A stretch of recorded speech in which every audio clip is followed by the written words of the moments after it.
gotta hold it now. I'm fine. Just joking. Hey guys, Dave from Nerdarchy for Nerds by Nerds, hanging out with some Nerdettes tonight, and we are going to play some 5th edition Dungeons and Dragons. This is session 8 of the Scarlet Sisterhood, and I am getting noise from somewheres. Hey guys, Dave from Nerdarchy for Nerds by Nerds, hanging out with some Nerdettes tonight. I can hear that. Yeah. Some 5th edition Dungeons and All right, I hate the sound of my voice. It makes me want to vomit. Like All everybody right, does. I forgot to mute the. Not yours. I mean their own. Wow. Sorry. That's cool. I totally get it. So when we last left off, our brave adventurers they had basically broken into and vandalized Durwood, the dwarven drug dealer's house. Vandalized is actually a little bit on the mild side. They blew it up. Vandalized, you mean burned down? Yes. Yes, allegedly. But thankfully, his half-blind old deaf dog did make it out. Thanks to them leaving the door open by accident. They then took their findings to Harak because they actually pilfered some of his ledgers, and I guess we are now picking up basically the next day after they had met with Harak. Harak was a bit suspicious of them possibly being involved with it, but nudge, nudge, wink, wink. Everything has transpired, and now the hunt for Durwood is on. Well, we also I came up with a plan last session to kind of spread rumors and stuff to get Harak, in trouble and whatnot. Or not Harak. Durwood. Yes, and that you guys had left off. You were going to start a smear campaign on Durwood. I don't remember the exact specifics. You also had before fleeing the burning house on some of the nearby buildings, had left some gang signs from another neighboring city as well, to try and add some extra confusion to the mix. Yep. Nice. Oh, and as I recall, too, you guys also abandoned Agnetha at the busted donkey with a bunch of ruffians. Abandoned is kind of a strong word. But she did get the drink free all night. I mean, it's a pretty honest word. I mean, abandoned, that sounds right to me.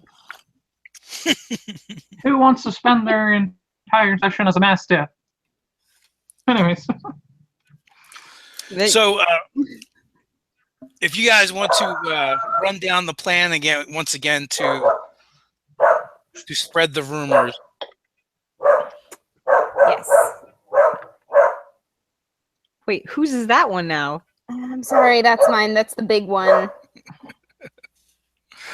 It's okay.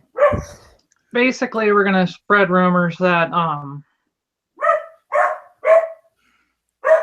Durwood went to the cops and, admitted to all sorts of different things and blah, blah, blah.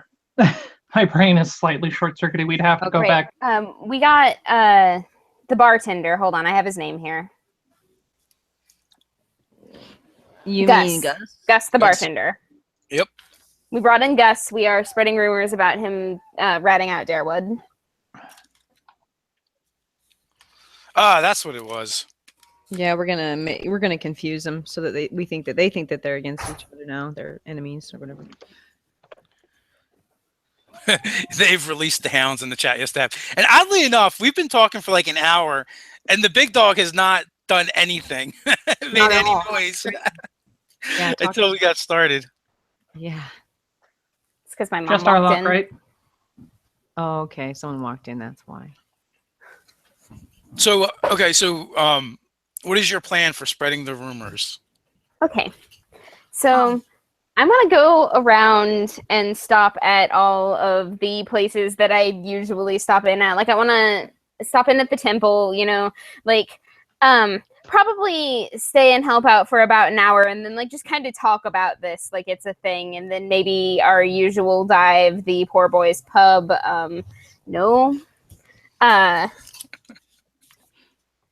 Not the Busted Donkey. The Busted Donkey is where they do their stuff, and that would be, suicidal. and stupid. Yeah, probably not. Anywhere but there. I just talked to some people on the streets. Maybe I don't know how much help the library would be in this case. We could always go drinking again. That's your answer for everything. What better way to spread rumors and have some cheer at the same time?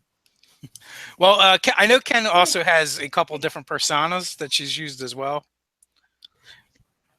Yeah, I have the patchy cloak that I wear when I'm in like the bad part of town. Very And cool. I will probably do that in the bad part of town. I'm That's not perfect. the face of the group. I'm the brains.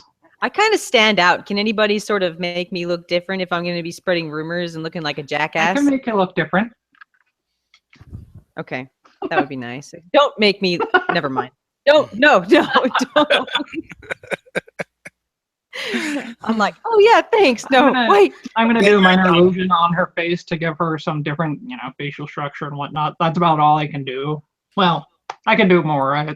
I'll use minor illusion to, make her look like different race and face structure and whatnot. I can do that. Ken is actually very deft at that kind of stuff anyway, so she'll probably be able to do it herself. Okay. Although spreading rumors usually takes time. Yeah. Like I believe it's like several weeks or something like that. It is 46 days. Okay. Yeah. So it's not going to be a fast thing at any rate. So that we just know that that's going on in the background amongst anything else you guys are doing. You still have the antidote that still needs to be sent to that other village as well. Yes. And that's a 2-day journey or something like that. 3-day. Yeah. It'll take you guys like, about a week turnaround there and back. Okay. If you choose to go that route. And we already talked to Harok. What about the alchemist? Do we need to say anything with her or say anything more with her? I don't think so. I mean, you guys pretty much, gave her a task. She completed it. Yeah. She sent you off, got your minds wiped. I like Sheena. Sheena, that's her name. Okay. But she knows about all this stuff that we're going through, correct? Did we fill her in? Yes. Yeah, we did talk to her about all that. Do you think you'd exchange information with, so far you've exchanged information with her and with Harok as far as what was going on with the drugs in the town. And this book that we gathered, all that it's in it is just basically the transactions with this stuff going on. It's not like... Yeah, it really is basically all numbers and dates. Okay. And I believe you guys saw like they were expecting to get another shipment in 2 weeks, but you guys had overheard them at the bar at the Busted Donkey saying they're probably going to run out and need it sooner. But that was before the house where they're probably storing stuff in burned down. Okay. And now that it's kind of like you guys are out and the next day you're hearing people talking and you're hearing stories and rumors pop up about, the fire that happened the other night before and about this horrible smell there was. If I mention that Gus might have had something to do with that, will it get the rumors spreading faster? I don't think it'll get it spreading faster, but it'll just be part of the rumor. Okay. You're about to get attacked. No, she'll stay over there. She's got advantage. High ground.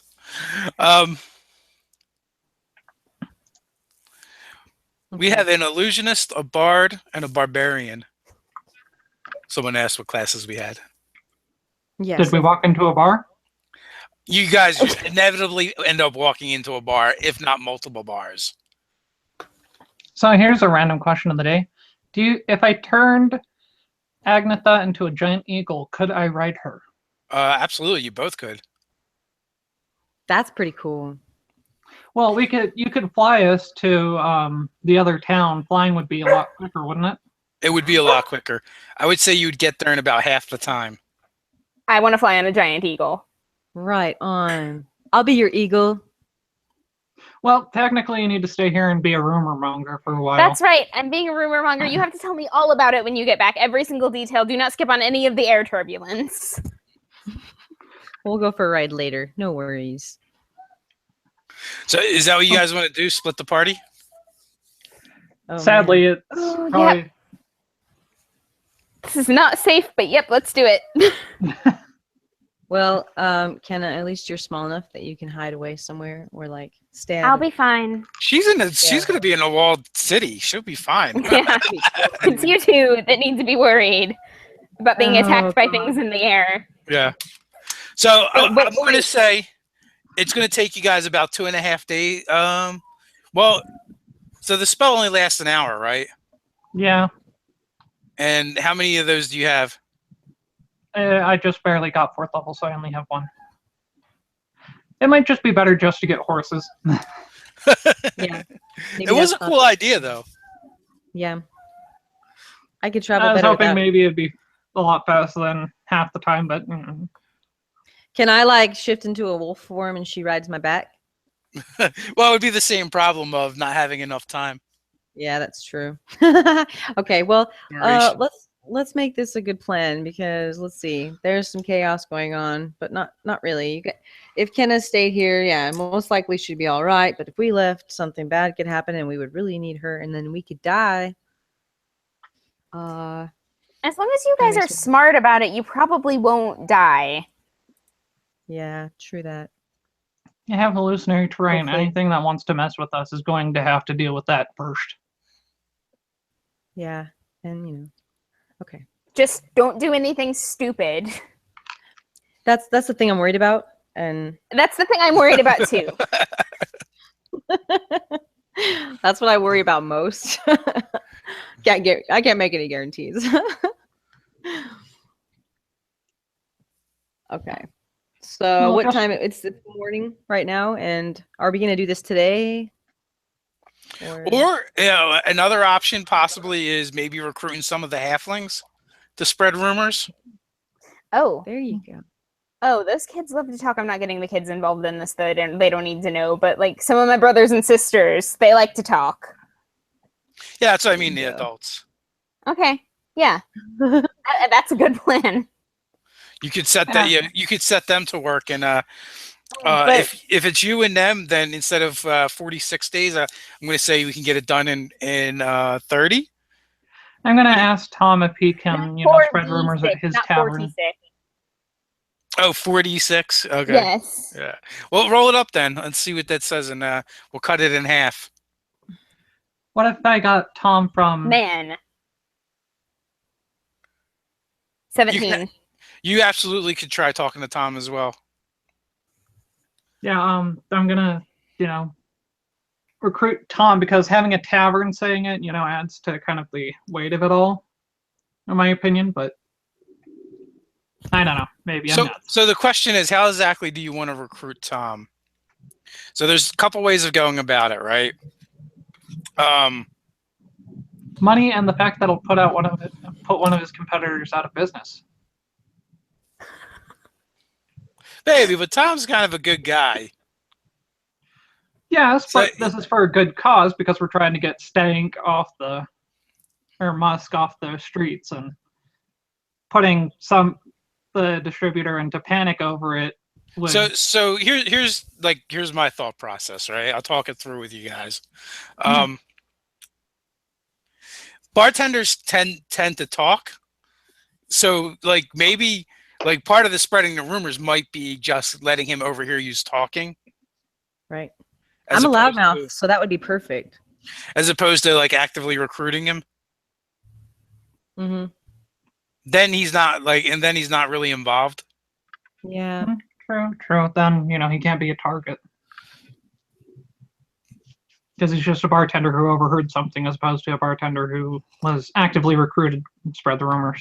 So that's just another option. It's completely and entirely up to you how you guys decide to proceed. But if you want to recruit him directly, then you have to go to the Poorman's Pub and talk to Tom.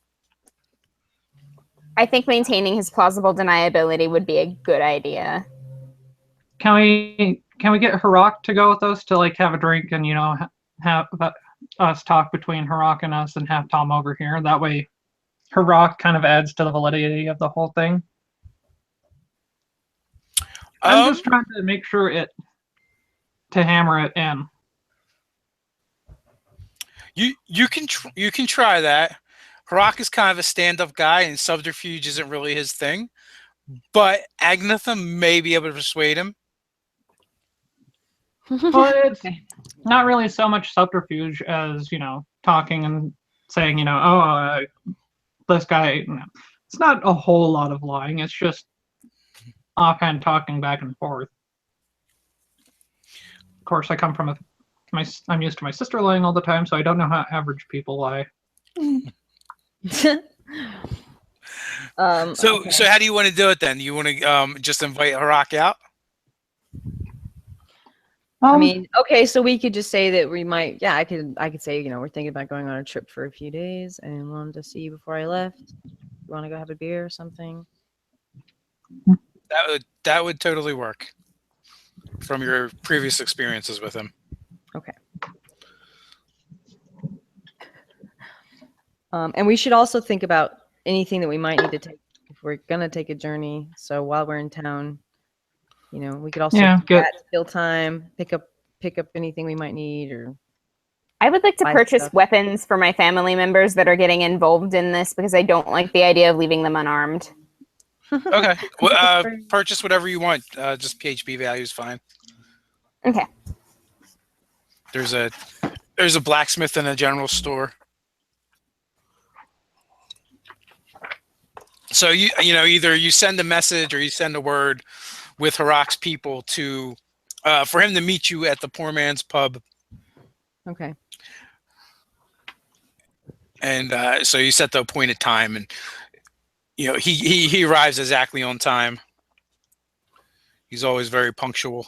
Nice. And he's wearing his usual officer's uniform for the city watch, and today he's got a ginormous great club resting on his shoulder that's studded with it looks like pieces of obsidian has been driven into it.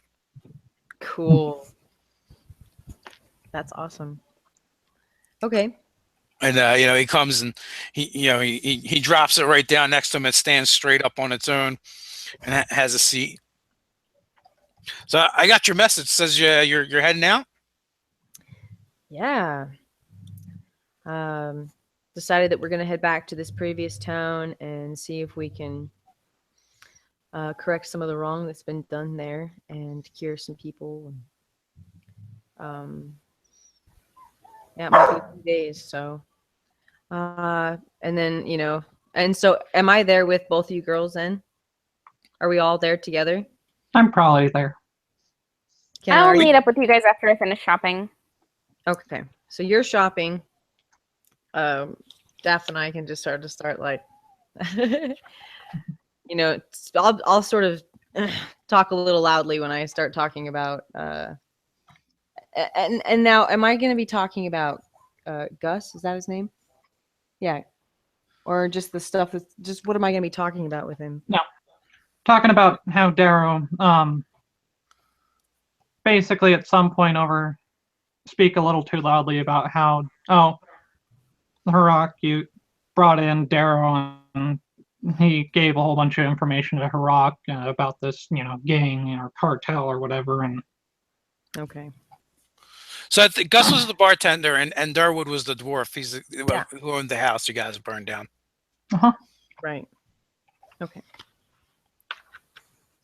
So I'm gonna sort of speak that loudly, and people are gonna kind of start looking at me like, okay, or like, I'm gonna pretend to be belligerent, maybe. Just like after a time, I'll start doing this. I'll have a couple drinks first or something, and then just sort of noticeably get louder. So you're gonna go take the antidote to that village you told me about. Yes. As far as we know, there are still slimy creatures in the basement. So you ladies are true heroines. Well, thank you, kind sir. We can't just let this poison go unnoticed. This is some crazy stuff. I'm already feeling better about my little corner here in the world of Gryphongaffe. It's at least for now. It seems that the spread of this drug has been halted. Yes, and that Darrow fellow coming in to talk to you about, Darewood, yeah. Yeah, we're gonna have to do something about him. I mean, he might. It seems like whatever he had going on was kind of burned down with his house, but Darwood is still out there. Yeah, there's other sources. We haven't found the source yet, I'm afraid, through all of the chaos, unfortunately. Other sources? Or just where this all started happening. I mean, the city that we were in, the town that we were in before we came here. I mean, it was going on there, and there's weird stuff going on. So we need to figure this out. With that, the bartender, not the bartender, the server comes sliding up to your table. She's got a tray full of tankards and puts them down in front of Agnetha and Harak, and then a glass of water gets put down in front of Daphne. Daphnix. Affixus. Affixus. Yeah, I'm not allowed to drink here anymore. Oh yeah, that's right. I look at him like, what the heck? She nonchalantly kind of like glances over at this new sign on the wall, and the sign reads, "No excessive use of magic on the premises." God, I'm surprised they let you back in. Nobody got hurt. Spooked. A little nervous, but nobody got hurt. Was a good night. So she kind of curtsies and starts backing away, and but before she goes, we do have various juices or even milk if you like, ma'am. I'll stick to water for now. Oh, and milk. and she puts down like a small tankard of ale for Borscht, which he enthusiastically snatches up and starts downing. His mohawk is happily bobbing around on his little goblin head, and he looks as happy as can be. And you can just feel waves of contentment coming off of him through your psychic link. He's a happy little goblin.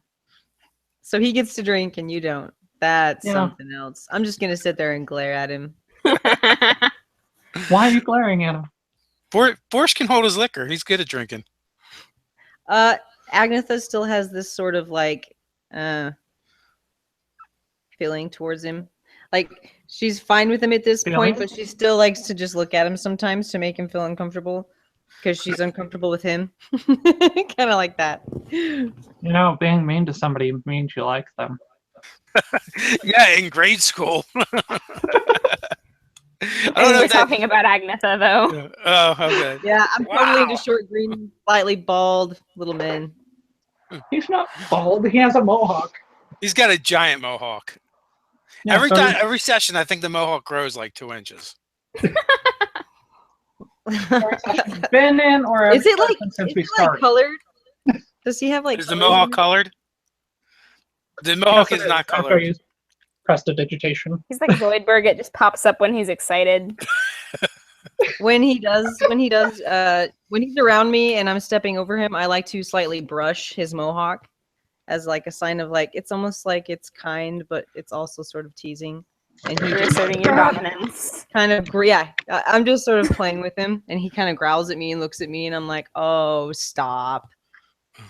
I'll just have that kind of personality or relationship. Borscht would growl at you though. Yeah, he's not a growler at all. He would just look at me and be like, don't touch me. It's more of oh god, he's going to hurt me, more likely. He's totally lost all of his hostility, since you guys have taken him in. And domesticated him, basically. He knows that I'm not going to hurt him. He knows that I'm going to fuck with him a lot. He's never lived so good. He always gets fed. He gets drinks. He gets to wear cologne. He might not like that part as much. I'm still wearing tea tree, okay? And Borscht gets like nice things from Daff. So, at this point, Kenna comes in. Those guys are, having drinks, possibly a meal if they want. And, you've been lacing the conversation with talks of Gus and Durwood throughout your visit. Okay. So, when do you plan to leave? Probably sometime tomorrow. Probably in the morning. Well, it's got to be soon whenever it is. And I like hop up onto a chair and I'm like, I just bought like potatoes and things for the road. Because we're not eating trail rations. That's just not happening. No. Nope. Oh, so you've already gotten everything that we need. That's awesome. Yes. You wuss. So Trail they- ration are for, anyways, real adventurers. My brain. You'll be thanking me later. Perfect. Okay, so we're probably gonna just leave sometime after this then. Is that what you Okay. guys want to do? That That'd reminds be me. a Oh, good sorry. idea. Go ahead.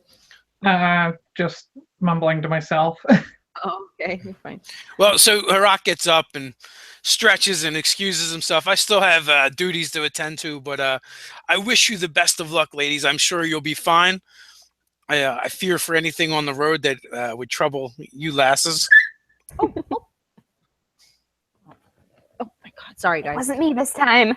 That was my dog that time. You don't just beat up goblins, you beat up dogs too. So with that, he hoists his great club, throws it over his shoulder, and pays Tom on the way out the door for everyone's drinks. And just before leaving, he turns and looks Agatha in the Agnetha in the eyes and says, "You will come see me when you return, will you not?" Of course. Almost with a pleading quality to it. It would be my honor to visit with you again when I return. We With shall that, be swift. With that, he tips his hat to you, and out the door he goes. I'm like giving Agnetha the this the look. Kissy, kissy. Agatha face. starts Mwah, like mwah. going red. She's like, So with that, it's probably in the evening if you guys want to rest up for the night and then head out in the morning. Yep, that's Right. the plan. I'm gonna before I go to bed prepare like sandwiches for lunch so that we don't have to stop too long for that, and we'll be ready to go. you're like the mom of the party. The rest of us would forget to feed ourselves. We'd be like, so I I have just trail rations. What are you talking about? Halfling problems. So, so when you do that, when you go back to the halfling compound to get ready to go, and you're packing and making sandwiches, and Lala Midge kind of like sidles up next to you silently and just starts helping you make sandwiches and prepare food for the road. Doesn't really say anything. Well, Thank you. Technically, it's just Agnes and me while you continue doing rumor mongering. Oh, she's gonna have the halflings rumor mongering for her. Oh, okay. I spaced. My apologies. No worries. Can I just be sort of slyly always trying to distract Kenna from the troll? The troll? I'm not even trying to talk to him right now. I'm preparing for road travel. But secretly, troll? I kind of know something that you don't. So I'm always like, yeah, let's go over here. I love it. So, yeah, actually, I don't know if Daph's been back to the halfling compound since you guys have discovered your new buddy over there. Oh, that's right. There's a troll? Well, the halflings have an indentured servant. The ogre? In the ogre named Troll, yes. Okay. Oh, I'm sorry. The ogre named Troll. That I need to get that right. Dyslexia. Well, Troll is accurate. It's just it's his name. It's not what he is. Right. No biggie. Yeah, that's one of those things you have to get used to because, it's like the singer formerly known as as Prince or something. That kind of stuff. It's hard to keep up sometimes. So, with that, you guys are all getting ready. You're prepping the food. Lala Midge is helping you. And, she smiles at you and pats you on the shoulder and says, "You got the look again." That wanderlust look? Yeah. Not many of our people get it, but some of us do, and we just can't get rid of it. Just, There was one named Bilbo, but anyways. I mean, after what they did for us, it's the least I can do to help them. I understand. Just come back safe to us. I will. I'll be as Okay, my careful as I best. can be. Am I standing there next to you? That's up to you whether you decide to sleep at the halfling compound or use the room you guys have at the poor man's pub. Oh, definitely. I think I'll definitely go stay with the halflings. That's a lot more fun. I want to mess with Kenna and Agnes at the same time. Oh dear. Just a little bit of magical fun. So then you're also going to, yeah. Yeah, I'm going with them to the halfling compound. Okay. While we're there, after everything's said and done, before everybody disperses, I'm going to cast Polymorph on Agnetha to turn her into a mastiff. Okay. MG. Triggered. I'm going to be well- resting soon. I'm triggered. It's time for You're magical triggered. pranks. I'm a gnome. Okay, I'm using excuses, but yeah, no, I'm just doing it to mess with her for a little bit, but nothing really seriously. Like, oh my god. So, do halflings like green herb? Yes. Okay. I want to get borscht, or yeah, I want to get borscht, just some of that after this. Green herb. Some green herb. Well, yeah, the halflings definitely like pipeweed. And against Daph's will, without her knowing, I'm going to take borscht under my wing for a little while behind one of the wagons by a fire. Do I need to fade to black and play 70s porno music? Bod? Where's the bod? I'm So- chopping potatoes and making sandwiches. So, so Borscht is a little hesitant at first, but because you're being nice to him. Very But he nice. does- You'll be like, come He here, does buddy. come along with you, Okay. and he will smoke the halfling pipeweed with you. It's not too hard to convince him. He definitely always seems to be trying to get approval. Yeah, and I'm always just like tricking him, making him think I'm his friend. And I'm going to get him really blasted. And then I'm going to send him back to Daph. Oh man. So all right, so you spend like 20-30 minutes hanging out with Borscht and showing him the ropes. And after that he returns to Daphnix. Why can I not say your character's name? Because it's a wizard name. Defexis? Defexis. Defexis. Daphne. Stop. So Borscht comes back to you and he seems very, very happy and he's got quite the bounce in his step. You should tell him that his thumb is unusually low on his hand and let him stay busy with that for a couple of hours. He also says he's also very hungry. Mistress, do you have any food to eat? I'm very hungry. Samantha has some in her traveling pack. I'm sure she'll share with you. Who's Samantha? Or, Agnetha. Wait, I'm now sorry. you're going to send him to me for food? Yes, because somebody went and got him high. Yeah, But well, so he does wander off, but he doesn't actually go to the Agnetha because Borscht is actually fairly smart for a goblin. He goes looking for Kenna. I'll feed the goblin. I probably know immediately what's wrong with him when he shows up. Yeah, the problem is I have travel rations, and you never want to eat travel rations on green weed. All right. I'm going to make him like this friggin' sandwich like with all sorts of things on it that don't look like they go together, but he's going to love it, I promise you. I don't even think he notices. He just starts chomping away, and he looks very happy and content.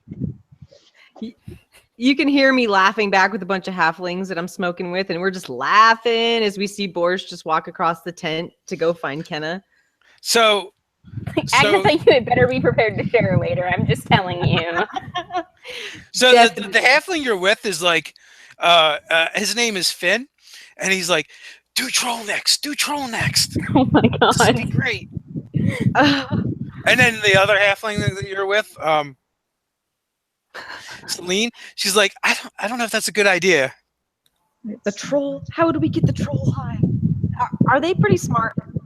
Or the not the troll. Troll. The ogre? Yeah. Well, Ogre. no, they're not very smart, but they're smart enough to smoke or eat or follow directions. Okay. So we're sort of snickering and like rolling up this massive joint to make it look like it's, something that an ogre just like, I don't know, take up and enjoy. I don't know. I mean, has he ever been high, or would he just be like, what is Well, this? go ahead. You'll have to talk to him and find out. I don't want to talk to him. I'm going to trick the halflings into doing that. You're gonna trick the halflings to do it. No, the halflings are trying to get you to do it. Oh my gosh. At least the one is, and the other one thinks it's a bad idea. I'll go find Borscht. What is that rumbling sound? I do not know what that sound is. Rumbling? Yeah. Could be you. Is it done? Yeah. Yes. Oh, sorry, it's my fan. Whoopsie. So, so the halfling is trying to convince you to do it, Agatha. Can I convince Borscht to do it? Bush has already wandered off. You haven't seen him in a while. I'm not letting him leave the Bardo. I need Kenna for this, so I'm gonna go find Kenna. Okay, am I done preparing food at this point? Yeah, yeah. All right, I'm always down for shenanigans. What do you want? I need you to make me look like something else. I am not the illusionist. Oh, I thought you could. Is that Dad? No, that's not me. That's Defexis. Do we all look the same to you? Anyone under 4 foot, Erase they all look the same. Okay. So You can make it disappear. I can make you invisible. What are you trying to do? I'm trying to get an ogre high. Okay. Watch how it's done. Show me. I need your help. Hopping out of the Bardo. So we're gonna like sneak away and be like, look, I bring you this giant like. Well, hold on, I'm gonna joint peek that I've back in made. and be like, Borscht, you stay right where you are, okay? You're gonna be fine, but you stay right there. And then I shut the door and go to find Troll. Okay, so you can, so you're with. yeah, the two of you are together. So yeah, he's kind of leaning up against one of the Vardos, just kind of hanging out. His work day is done, and he's just sitting there, kind of trying to amuse himself. Looks like he's getting ready for probably bed soon. Hey, you want some help sleeping? Yeah, I don't know how we would do it. Like, get him to just smoke it. Like, I'm straight up asking him if he wants to indulge. Like, I don't see why not to just be open about it. Okay, so he doesn't know what you're talking about. So what exactly do you say to him? You ask him if he wants help sleeping? Yeah, like, this will help you get to sleep if you're having trouble at all. Like, I promise you, it'll be a fun time. What is it? Troll's a good sleeper. Is Troll afraid of me? He hasn't seen you since you guys got back. So okay, so that's what my problem is. I'm wanting to be sneaky, and he can't know who I am. But I'm also kind of nervous about Kenna doing it because I know we've had some problems in the past, but I sort of want to bury the hatchet. And since you're, sleeping a door down from me, I figure, why not? There you go. that was a long time ago. All right, so, and I'm gonna go through the process and show him how to do this. Oh, this is awesome. Like, I may or may not be sitting on his shoulder because he's kind of tall.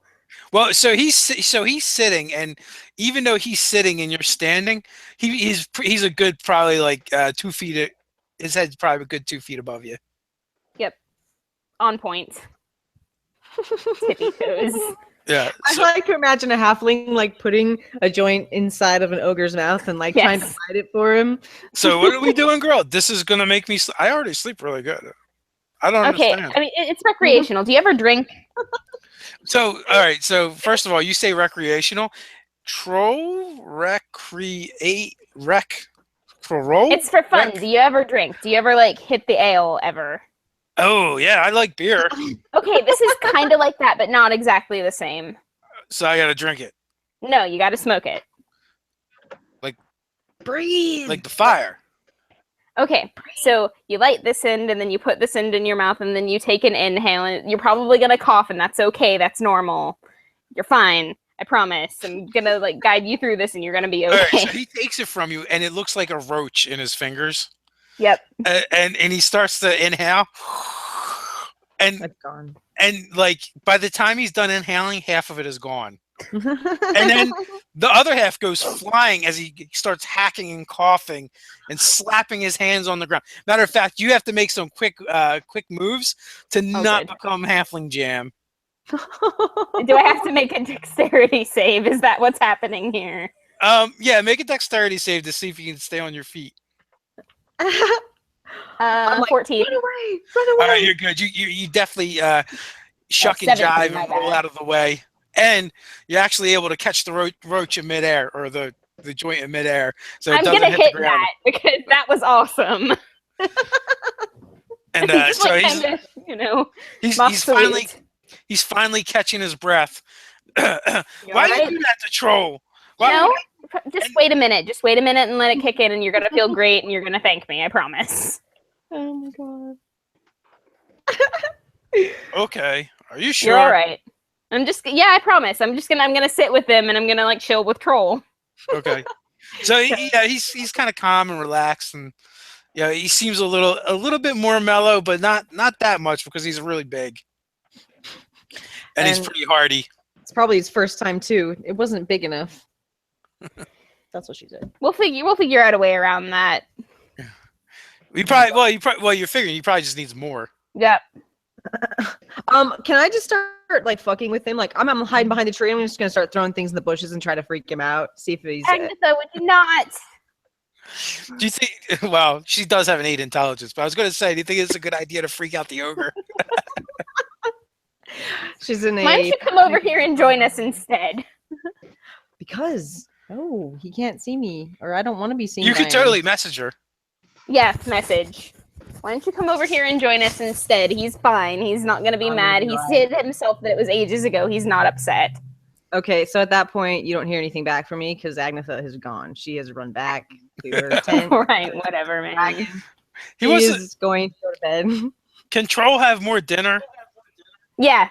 Yeah, come on. Let's go take care of that, man. You and I are gonna go hang out with a goblin, and that's gonna be our evening. So he starts following you, and then he stops abruptly and looks down on his ankle because they stake him at night. He's got a rope around his ankle, and it's tied to a stake. He could literally pull it out, but he just stops when he gets to the end. Doesn't he sleep under my Vardo anyway? He does generally sleep under Avardo. They move him around. Okay, well, I'm gonna take the stake and move him over to my place. Okay, so you're probably just going to end up untying it because the stakes are driven into the ground pretty well. So Okay, so a he different so, stake. so you ended up basically walking him on a leash by his ankle to your place. My life is weird. Do I see her dragging the ogre around? Yeah, you probably would if you're hanging around the compound. It's kind of hard to miss. You probably don't see Kenna at first or notice her, but then you see this lumbering ogre go by, and then you can kind of be like, oh, well, there's a halfling leading the ogre around. Kenna, are you trying to turn him into your familiar? No, I don't have a familiar. I'm a bard. So I'm confused at this My point. familiar, come over here and join us, Defexis. Okay, Oh, cool. Agnetha went back to Kenna's wagon though, so now you're taking this ogre, the one I'm trying to avoid, Yep. to sleep where we're sleeping, right? Yep. Yes. You heard me right. So Agnetha's just gonna sort of sneak around the back and go sit by the fire by the rest of the halflings and just keep smoking. I'm just gonna try to avoid you, and you're just gonna be like, "Where did you go?" Do we need to make your theme song Afro Man before I got high? So that happened. Yep, that happened. Troll. Wait, if she's high, she's not going to be able to resist the effect if I turn her into a mastiff and everybody will get it. Okay, I'm going to stop going down that path. Anyways, moving on. So Troll, eventually asked for more of the smoke, Okay.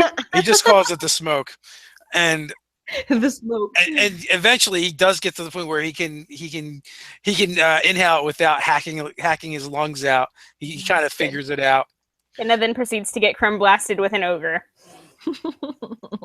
Yes. And he also eats all the food that you give him. I And don't is know what Still happened. looking for more.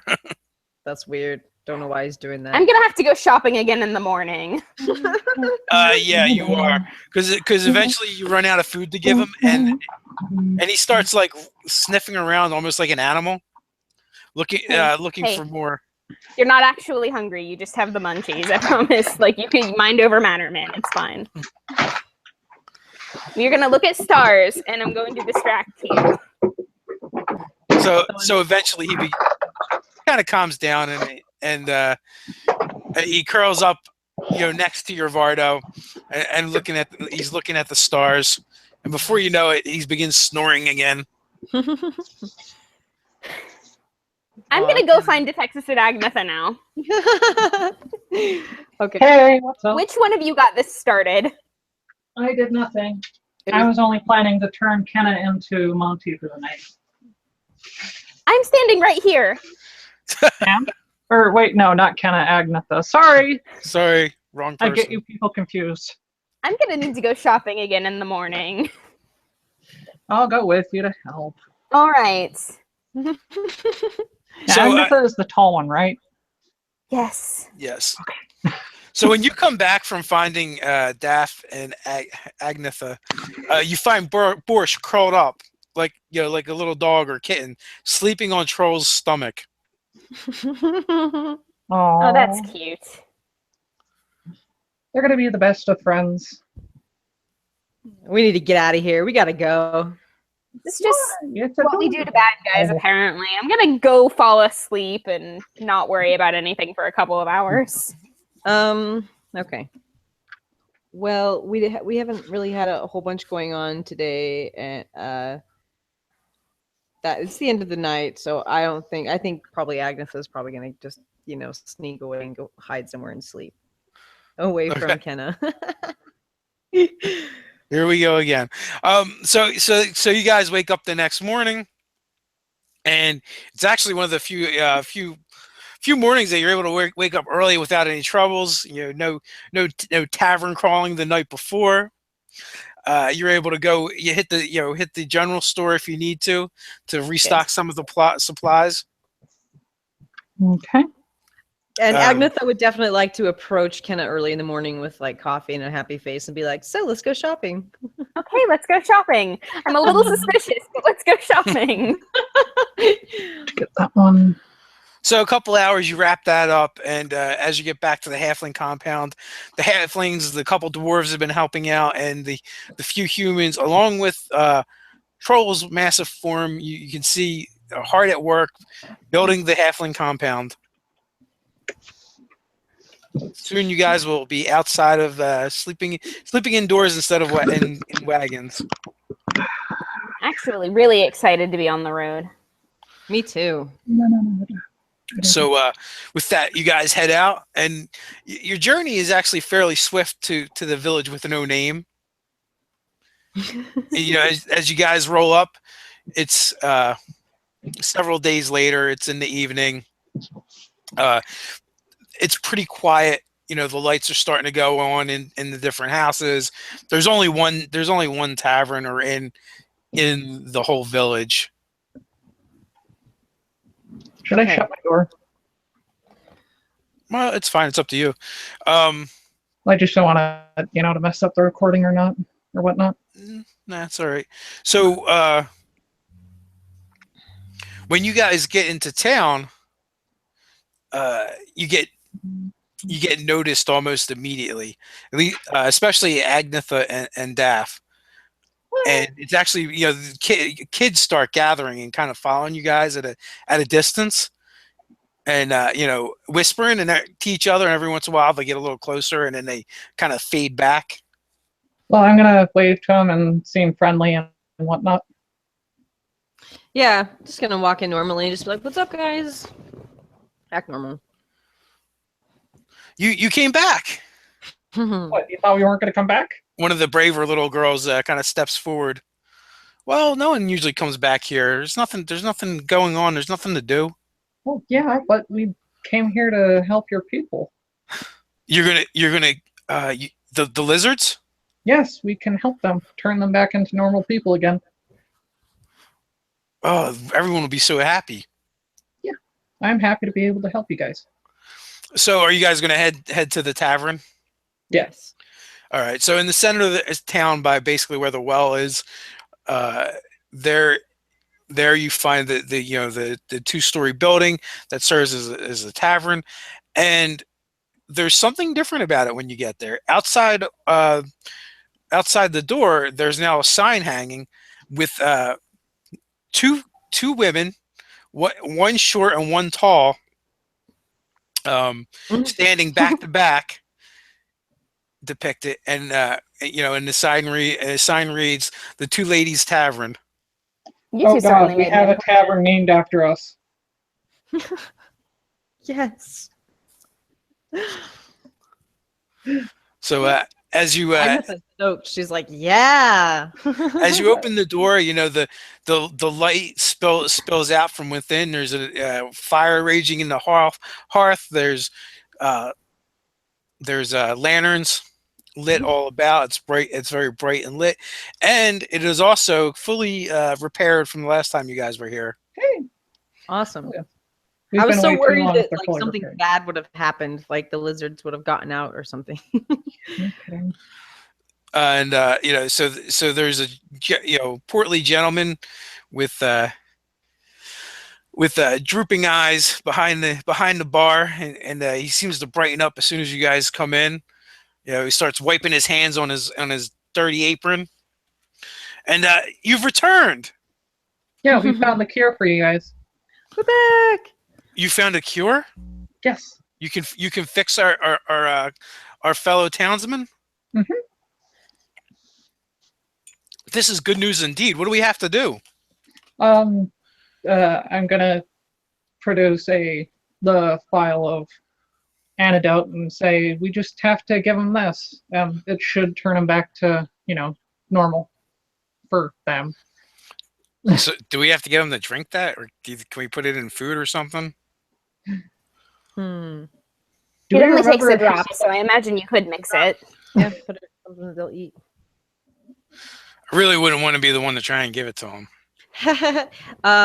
We can do it, or if we're here to help. So let us know, and maybe we can all work together to figure this out. How are they, by the way? What's going on with them? Well, they make a lot of noise at night, and we just try and ignore them, and we push water into them and throw food into them, but we don't try to get too close. It's Jeff, I kind of don't scary. suppose you could put get them to drank by sleep. them, or What was that, Kenna? I don't suppose you could put them to sleep. it's hard to put Like that many to sleep. Remember? Well, we don't need to do them all at once. I suppose somebody would have to man the door, Yeah. and they Do can't they usually sleep. eat what you give them? Do they eat with them? No. Do they eat what you give them? I mean, Oh, are yeah. they like just sort of out of their mind? Okay, yeah. They pretty much. You could feed them. You don't have to put them to sleep. Well, yeah, but then how do we know if they get enough? Each of them get enough? What if a bunch of them eat it and the other ones go hungry and they turn to regular humans again? And That's true. Okay, that's true too. I guess you can't really just rope them out one at a time. yeah, that's the problem.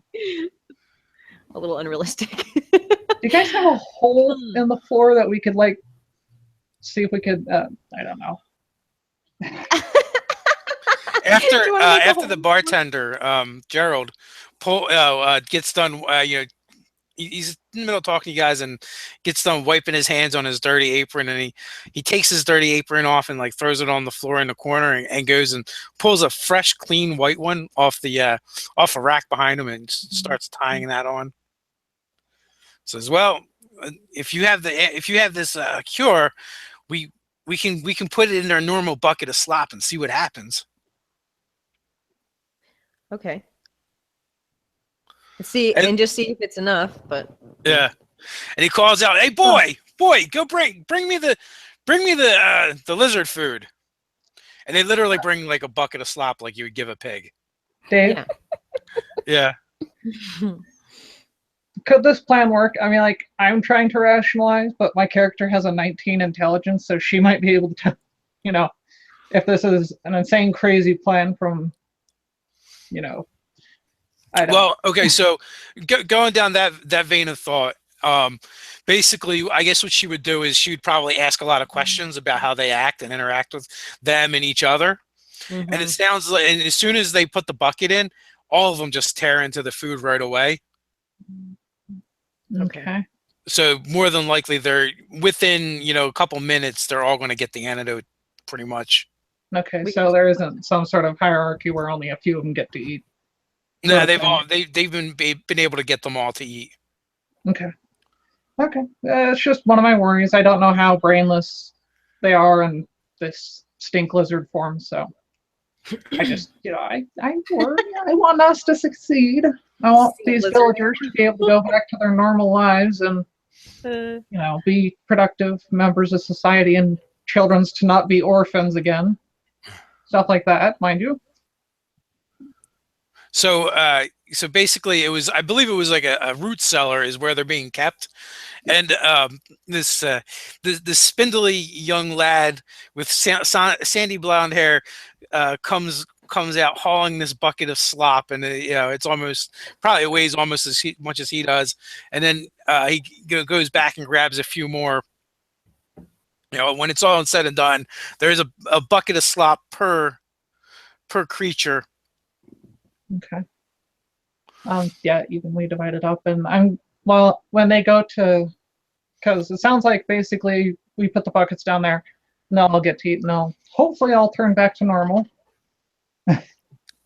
So you guys do that, and the buckets of slop go down the stairs, and then there's several minutes of where you hear just disgusting sounds coming from the cellar doors as they chomp on the slop, hissing and growling and slurping, and then things start to get quiet.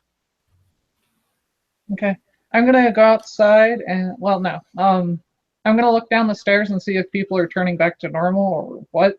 Can I peek my head in? You can. As soon as you do, you're hit with this god awful smell of the troglodyte stench. We would definitely go in there together too, because Well, Yeah. we just need to peek and see if they're back to normal or not. If they're not, I'm guessing a couple of them are in the stairway, so that. Yeah.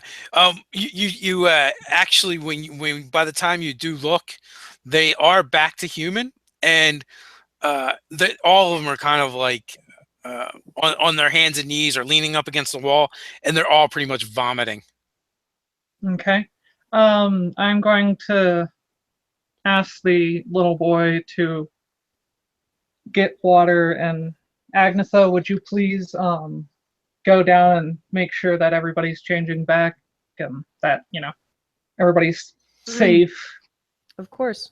And I'm going to head outside and use my prestidigitation to kind of set off fireworks. Lots of light and sound and whatnot to try to attract people here. It's kind of, it's a happy day. Okay, so people start gathering when they hear the noises. Agatha, you go down there and you can see there's about half a dozen townsfolk, and there's 4 men and 2 women, and they really look beat to hell, and they're getting sick, and you almost feel like you want to get sick too from being in here because it smells so bad. I'm just gonna just say, everyone come and help immediately. This is terrible. Let's get them out of the cellar. Right. Yeah, as soon as you get them out, they all automatically start looking a little bit better. Prestidigitation to clean them up. Nice. What them up? Clean them up. Oh. And that one of the other townsfolk arrive, and they have fresh water with them and start tending to them. They're going to need they're going to still need a couple days to fully recover, but they are definitely human again and not troglodytes. Awesome. It works. That's great. We got the village back to normal. Thumbs Right up. on. I'm gonna be like, let's have a party. We've got hobbit weed, man. So Gerald is like, "Come on, we must celebrate. Come back into the two ladies, and all the drinks are on me tonight, ladies." Oh, by the way, how do they react to the goblin that's following me around? Because I couldn't leave Borscht, at the... Yeah, I would have probably been like, you probably should leave Borscht outside. So at first they're like, a goblin, but then once they realize that he's with you guys, they kind of back off. Nice. Okay. Yeah, definitely when they talk to you, there's definitely admiration and some reverence in their eyes. Awesome. So you two are kind of like heroes in this town. I'm going to, set up shop a little bit and kind of take some time to explain what happened and the awesome, awe-inspiring story and what we're up to so far, and me destroying a castle keep of where the drug lord had been, and me blowing it up, and I'm embellishing a little, but I want to make it seem like when I'm doing the illusions, the keep goes boom. Kenna's gonna park herself in a corner and like sing a song about how they saved the halfling children, like those two. She left herself out of it, but she's gonna sing about how those two like went into the goblin area and did the I'm thing. gonna go pick up Kenna and start dancing with her on my shoulder. And be like, whatever, this one, Well, we wouldn't have done it that'll without her. probably help when I get to that part of the story, because I'm telling them everything. But Good. So Musical accompaniment. There we go. So you absolutely have like the whole town stuffed in this little tavern. Except for the people that are like in bed recovering from the ordeal of being troglodytes. And behind Daff is Borscht, and he's like pantomiming everything in the story. Doing his best to lend to it. And this goes on into the wee hours of the night or into the morning. You guys are basically given whatever you want to eat and drink, and you're told you'll never ever have to pay for a bed or a meal when you come to their village again. Wow. And the mayor. Not really a mayor because this town doesn't really have one, but like the old. It looks like basically the oldest guy in the village. Hobbles over to the three of you, and we are eternally indebted to you, ladies. You are truly heroes of this tiny village. We are just a speck next to the greater kingdoms around us, and you've taken time out of your busy lives to help us out. You're not a speck, and every village has a purpose. Every village helps drive the collective civilizations to a happier and peaceful existence, and you guys are part of that, a big part. Your people You help us build our way out into the greater, larger lands and help make sure weary travelers get to their destination safely, so you're not minuscule by any means. So you guys probably already know his name. If not, he introduces himself as Vice. And he's actually the cobbler in the town. So he's a shoemaker. Nice. And he has a small chest that's it's sturdy, well made, and this is basically the coffers of the village, and we want to offer it in our thanks to you. And he puts it on the table, and with a little bit of a struggle because he's kind of an older guy, he pushes it over to Agnetha.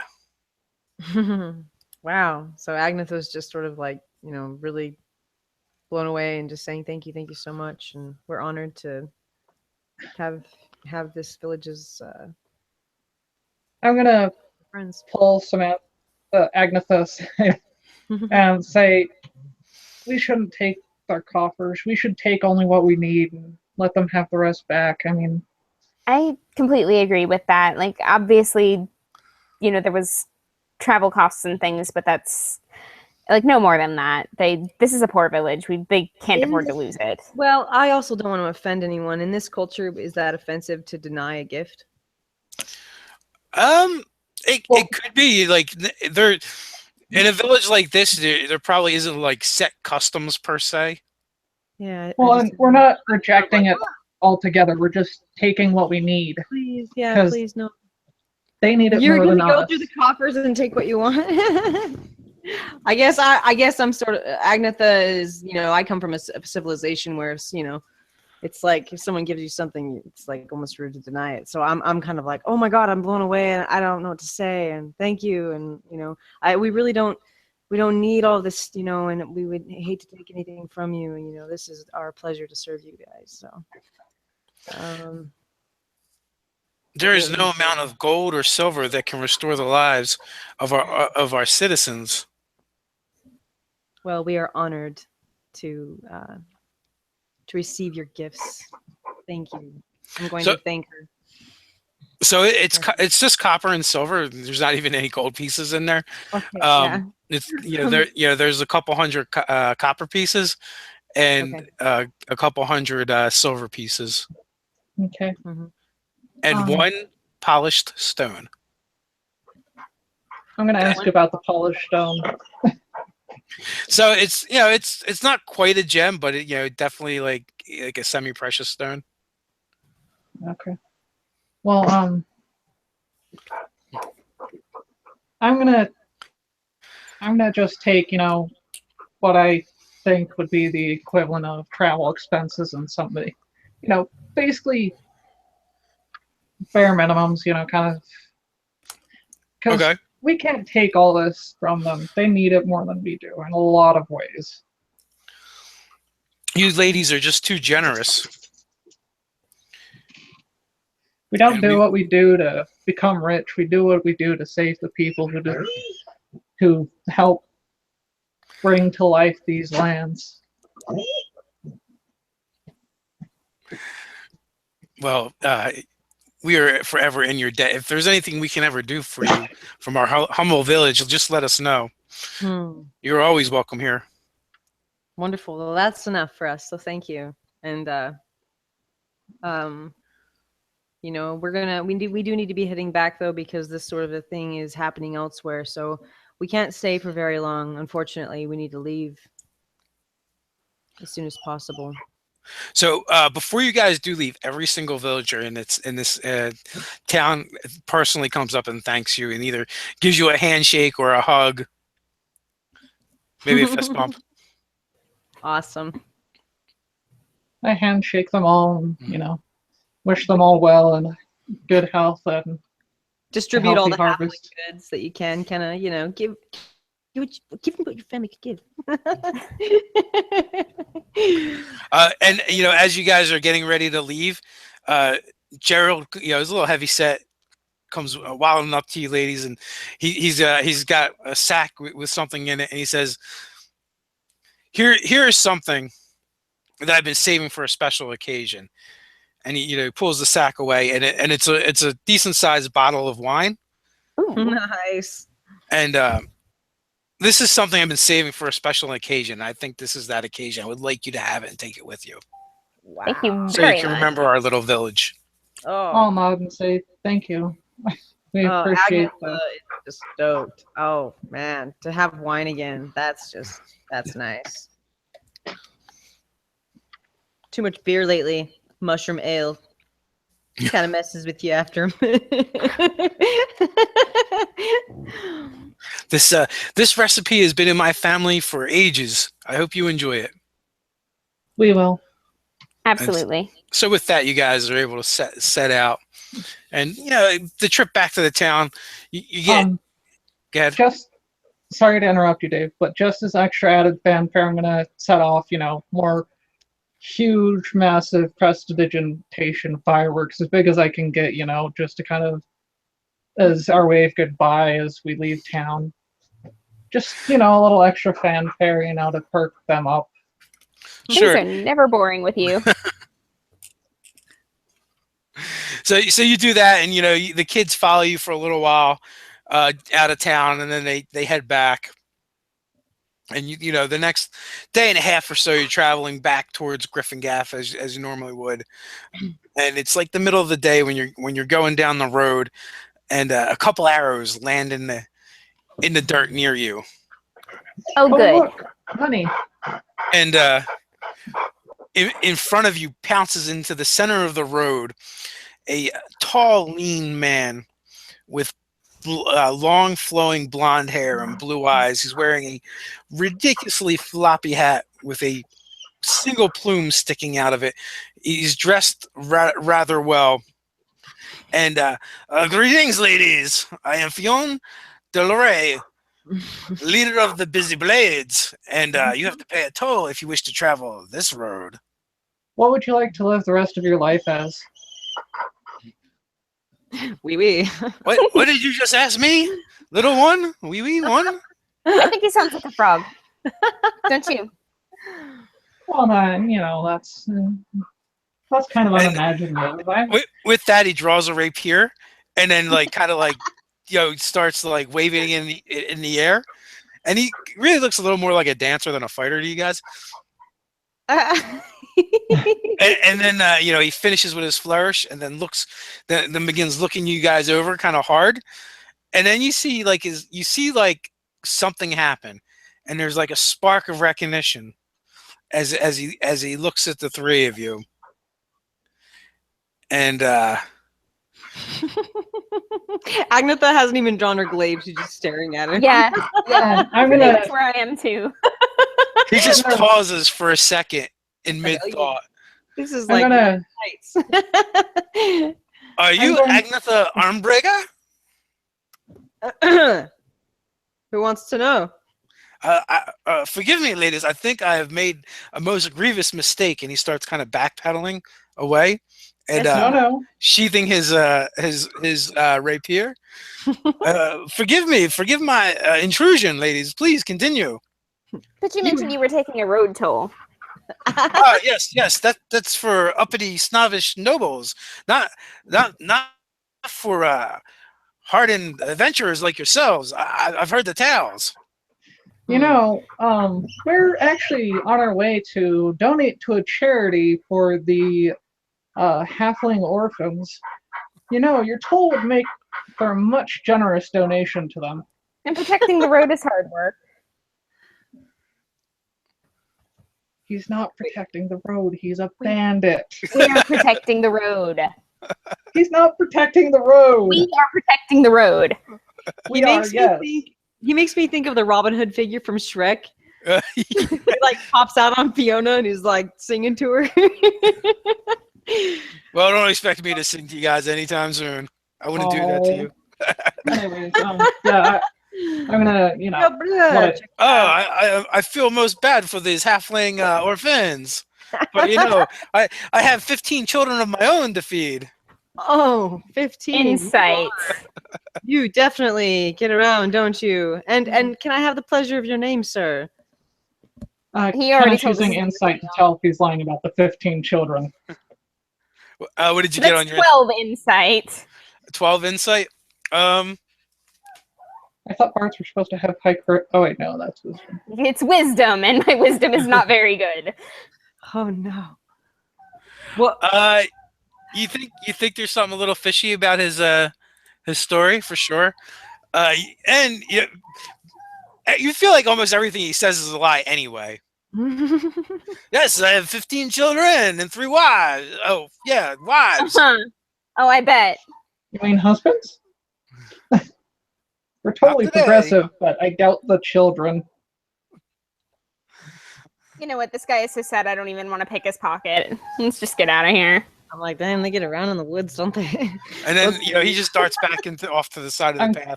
Before he darts off, I'm going to cast sleep on him. Do I need to roll to see if I... Yeah, you do have to roll the hit points, yeah. Okay. That's awesome. You're like, shut up. Like, put him to sleep. Hopefully that works. Where is sleep? Sorry, I have not memorized this quite yet. I believe it's 5d6. 5d8, actually. 1, 2, 3, 4, 5. Roll. Oh. 16, 24. So he makes it about 3 steps into the underbrush, and then he just slumps to the ground. And Okay. you hear a call from in the woods. Oh my God! She just killed Theon. He's not Retreat, dead. Retreat. Agnetha's gonna palm slap her face and be like, "No, he's just sleeping. Can we just leave, please?" Actually, let's Can just we tie his go? underwear up a tree or something. I just gestured to him and he fell over. I didn't even use the big flashy spells. They're afraid. Oh, this is All right. great. These are the worst bandits ever. Do these No, guys wear not- tights? Maybe. Are they wearing tights? Well, yeah, maybe some pantaloons. I'm going to hop down and tie him up, and then I'm going to start taking his clothes and gear. Yeah, Okay. definitely at least take his coin purse. He tried to rob us. I feel no sympathy for this guy. I'm taking everything but his underwear. I may be naked for a day, but you will be naked for eternity. Yes. Can I have the hat? So Kudos for those who got that reference. Yes. you take his pouch, and there is 50 silver pieces and 20 gold pieces. He's got a nice rapier and parrying dagger, I just want the hat. and then his clothes are really nice as well. Hat. Okay. That is Hey, yours. Agnetha, you think you can wear these clothes? They might fit you. You're big enough. Har har har. Put them on your goblin. They may be cute. Actually, What's I don't think the clothes will fit her. Like, they're the right length and everything, but she's a little more. Muscular. Robust. Yeah. I'm kind of a tough chick, so Would it fit on Borsch? pretty good. Maybe I could wear them like stretchy, and I could like get through the woods without people trying to bother us because I'd look like some freak going through the woods in stretchy I pants. gave Borsch the clothes and like 3 of the gold pieces. Silver. He wasn't even carrying gold, was No, he? he's carrying 50 silver and 20 gold. Oh. Right? Okay. And this is why Borscht loves hanging out with you ladies. We made him wealthy. Oh my god. Your goblin has 20 gold? That's awesome. I gave him 3 gold. I didn't give him all the gold. He gets a cut because he's part of the party. Good to know. He does not get it all. It's good to know. That's all I'm saying. But he's got like 0 living expenses, so it really goes a long way. Yeah, if he wants an ice cream cone, he gets an ice cream cone. He's a brat. Like a spoiled little kid.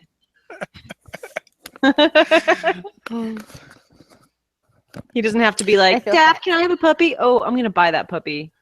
So with that, the rest of your journey back to Gryphongaffe is uneventful. That's awesome. Hey, but we're known. That's awesome. Specifically me. Okay. Hey, I'm known. Thank you very much. As the drunken wizard. Anyways. Crouching tiger, drunken wizard. Dude, I So, imagine that, like traveling with a bunch of halflings would be some freaking party time. That would be really fun. In Depends on the caravan. halflings. Oh my god, that would be so fun. Did I say halflings? You did. Yes. Yeah, halflings. Gnomes are natural pranksters, though. Keep that in mind. I know. It's That's perfect why she for said me. halflings. Love them. So you guys are back at the town now. What are you doing? Oh. Checking in with people, making sure that nobody died while we were gone, making sure everything's okay, trying to see what happened with Darewood, basically gathering information. Yeah, gonna get Probably. caught up to date on what's happened. Has Durwood come out of the woodworks? Is he running for his life? Is he what? So okay, so you've been gone for about a week now. Okay. And when you do return, actually you find out that they had to use the antidote a couple times already. Wow. There's been several citizens that have turned into these troglodytes and began attacking people. And I would imagine that's because their supply's dry. Yes, you guys saw. You guys went to the stank tank and interrogated some of the junkies in there, and they'd only been without it for a few days, and they were starting to break out in that weird rash. So now it's been a week, and if people haven't had it for even longer than that, then it's been longer. So you can kind of deduce that it seems to be like people are right as long as they're getting their fix. So this particular drug is something that's got side effects, whereas the previous town just completely turned them into troglodytes. Yes. So it seems like if they go without it for an extended period of time, they don't get a fix. Then what happened to them in the other town happens to them. It was product testing. Ah. Anyways, yeah, going to get caught up on what's happened and try to further the rumors. I'm gonna go find be Rock. wizardy wizard and tell people about how these gangsters blew up that one. And going to spread rumors, lies, falsehoods. The usual. So Yeah, pretty much. Where are you guys staying when you get back? Home. I'm gonna check in with old Tom, but I'm probably gonna stay with the halflings. Okay. So are you guys going to all go to the tavern together and then travel back to the halfling compound? I stop and check on my family first and make sure they're okay because I left them doing something dangerous. Yes, they Oh, yeah, I have figured they're managed out playing to. everything. They've managed to stay out of the way and stay Safe. keep a low profile. Okay. Okay. Halflings are natural gossipers. Mm-hmm. I don't know. I'm gonna ask you guys. I'll be like, well, what time of day did we get back? You came in towards the evening. Okay. I could try to contact Rock and let him know that I'm just going to Tom's pub. Okay. You want to let him know as in, hey, I'm going to be there. You come meet me, or hey, Maybe I can leave a note with him or something, or to someone, maybe one of his. Getting to word to Harak is actually very easy in Gryphongaffe because all you have to do is really run into one of the town watch, and as soon as they realize who you are, and you guys have been hanging out here for a few weeks, and you've had different outings with Harak, so at this point, most of the watch knows who you are, and the messages get to him very fast. Okay. Yeah, that's what I figured. So, yeah, we'll just go hang out at the pub, and Daff, I think I'm gonna just be with you and Borscht, I guess. We'll just be hanging out, and Kenna, you're gonna go stay with your family. I'm checking on my family, and then I'll meet with you. Oh, great. Okay. All right, so you guys will end up meeting there and probably grabbing dinner or whatever. So you guys are there. It doesn't take long before Harak shows up. This time he's got a huge halberd slung over one shoulder as he walks through the door, and evening, Tom, as he walks past the barkeeper, who's in his normal commoner clothes, just polishing the bars, pouring drinks and chatting with the townsfolk that are in here. Heads over to your table, plops his halberd against the wall, and grabs a seat. So how was your travels, ladies? It all sums up to this. Would you mind trying some of this really, really good wine? Hey, remember to say some for Kenna so she gets a taste. It's like a big thing of it. I don't think that we'll finish it all by ourselves. Yeah, right. A bottle of wine. Well, maybe medieval wine. The bottles are a little bit bigger, but I know modern day wine is like 4 glasses and you're done. But Kenna should be along very soon. And when you put that on the table, he's like, I would love to. And he waves over to Tom, and he's like, Can we get some shepherd's pies over here? Are you ladies hungry? Yeah. Only always. Oh yeah. A long day. Yeah, we'll probably hang out here for a minute. It's been a long day. We saved the town from utter destruction. Mm-hmm. Yeah, we fill them in on everything. Oh, excellent. Those villagers are so lucky to have had you come through their town. Mm. I mean, one, for one, you stopped that outbreak of troglodytes and kept them from being eaten, and now you've cured them. You guys are becoming quite famous in the region. Cool. Think so. You We know were what, we must be we were stopped by these guys with stretchy pants on, like they knew my name. It was really weird, It was like infamous. It was like one of those moments, and Yeah, I Oh. think Forrest is wearing his clothes now. Forrest. The sleeves and leggings are probably rolled up a lot, but Yeah, I would think so. And he's got like rope tied around his waist to hold up the pants. like, look what we found! Look how cute they are! Oh, But nonetheless, he looks quite dapper for a goblin. oh, if I can, at some point tomorrow, I'll find a tailor to have it tied to him better. Lyndon Helmsworthy is probably the best tailor shop in the area. He's Good to also owned by the mayor of the town, who happens to be a halfling. So we've heard repeatedly. I think you could take a direction and go 20 miles and find the nearest blind, deaf, and dumb guy, and he would still know who he was.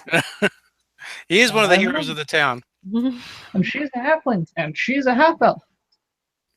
So, it isn't long before the server brings over some food and sets it out. Ken is now there with you, and they actually brought an extra one. Just figuring that you would be along, because the three of you are fairly inseparable.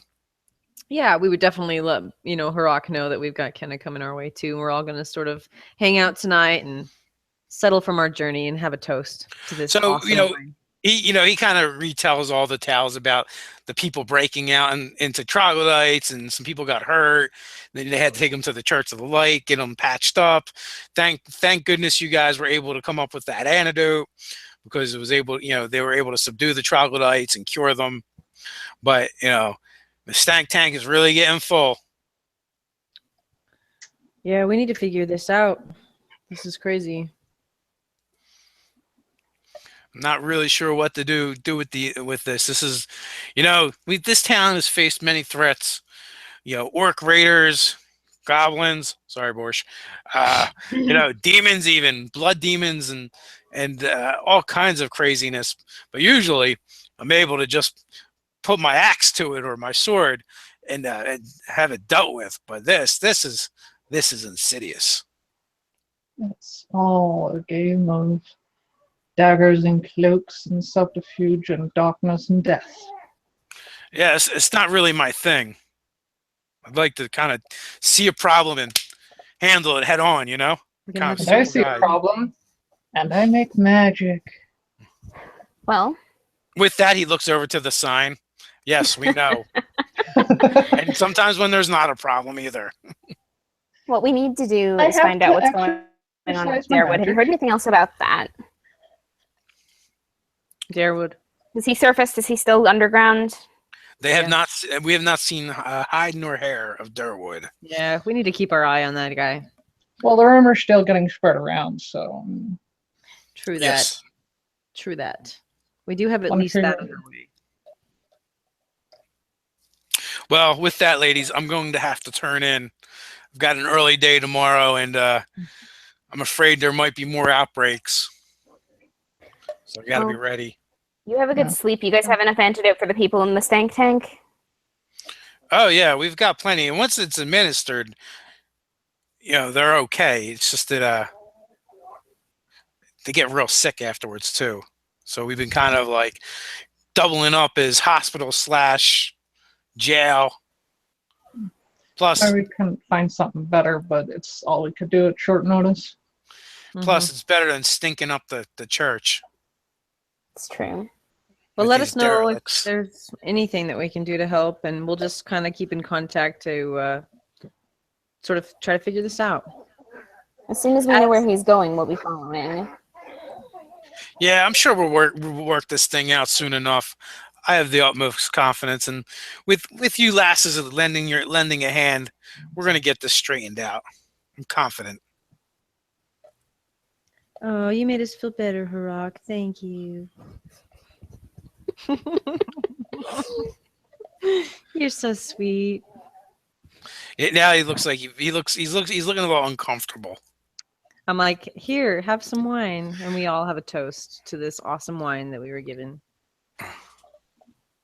Thank It you is for- really good wine. Where did you got this from that village? Oh Yep. yeah. Huh. I'll have to keep that in mind. I might have to make a trip there. Oh yeah. It's a pretty awesome little place. Think I might have a special guardsman duty that I might have to send some of my men out on.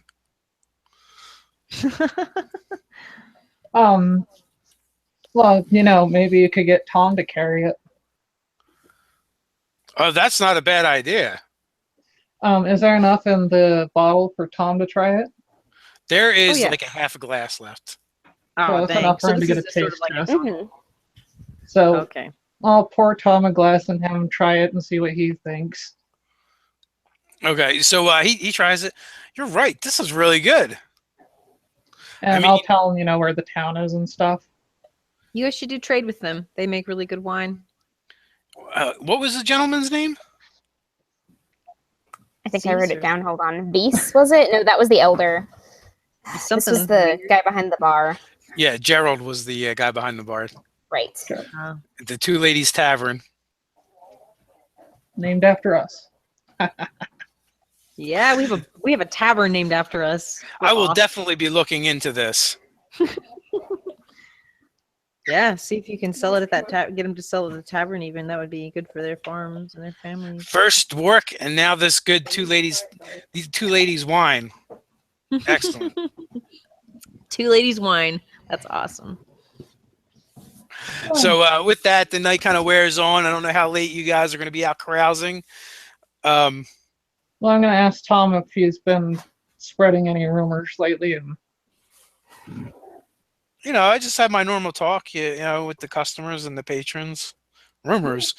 What do I look like? A fishmonger's wife?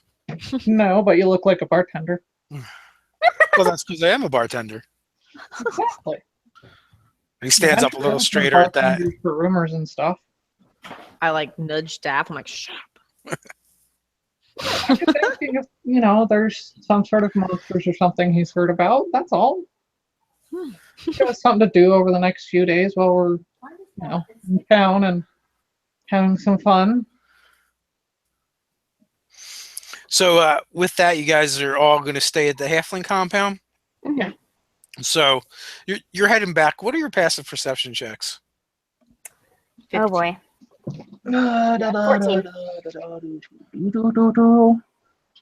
11.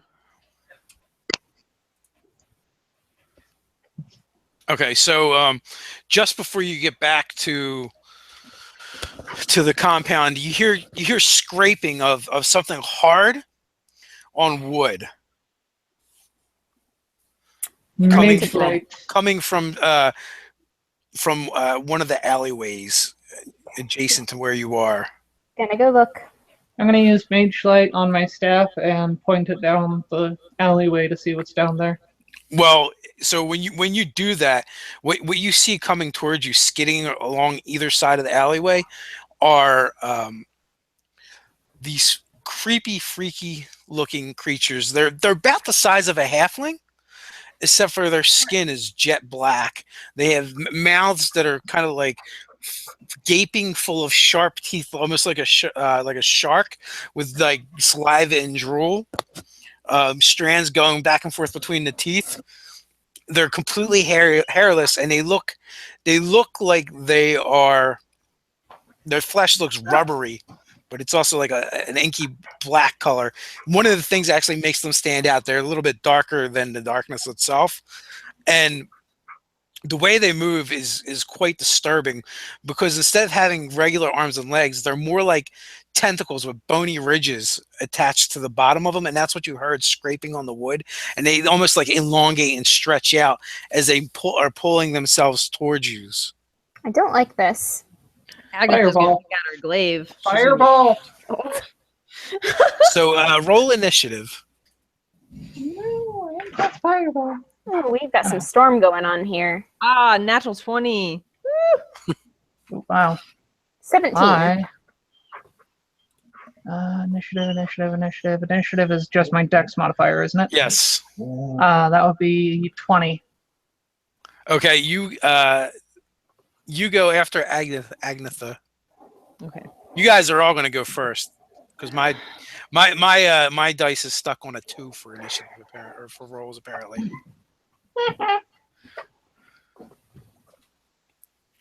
Okay. So Agnetha's so she sees them coming from the alleyway and it's dark and all that, right? Yeah, and the alleyway is about it is about 20 feet across. Agnetha, I suggest you wait until I cast my spell. I would say that too, because you've got fireball. I would wait. I wouldn't just charge into the dark.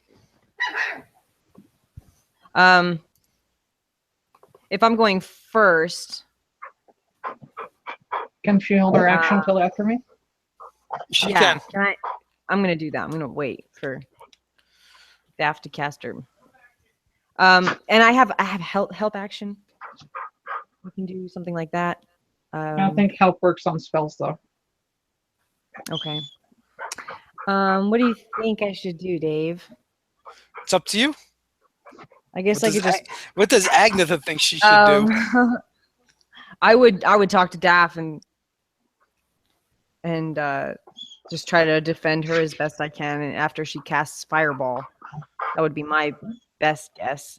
Okay. I don't know if I would just go running into the dark. All right, and then so you are up, Daff. Fireball.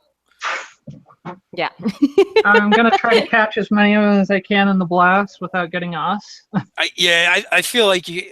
I don't want to say it, but I feel like you can get them all. Just the center of the alleyway. So it's 8d6 and it's a dex save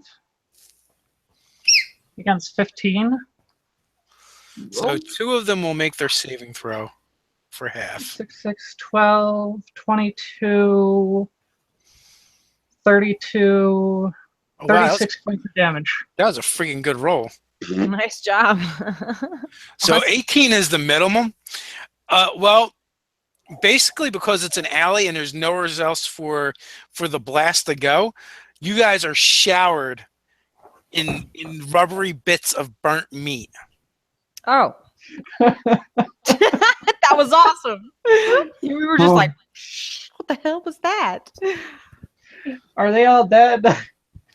Well, unless they're part troll and they can start using their attacking you with their pieces and chunks, you would probably assume so. Agnetha, can you chop the bits to make sure they don't come back? Oh yeah, I'm gonna just sneak into there and just start whacking and making sure that things are good and using, my perception to just sort of make sure that nothing else is there and protect you guys as best I can. I'm gonna use prestidigitation to put the fire out, by the way. Well, it doesn't. There's no lingering fire. It just it blows itself out, basically. Okay. Nothing was super ignitable here. So the hard-hitting questions. What was that? Yeah, what was that? Can I make an intelligence check to guess what it was based on what it looked like before I turned it? You can with disadvantage because you're like, oh, it's coming right for us, and boom, and you really didn't leave anything to examine. So has disadvantage work again? Roll twice, and I take the worst one. Yes. Okay. Roll. Wow. That would be a. That'd be like 6. Nah, they're freaking you out. They don't matter anymore. They're now dead. I'm going to come back and bite us in our rears later. They cease to exist. I don't like this at all. Agnetha, give me a perception check since you were walking amongst the pieces.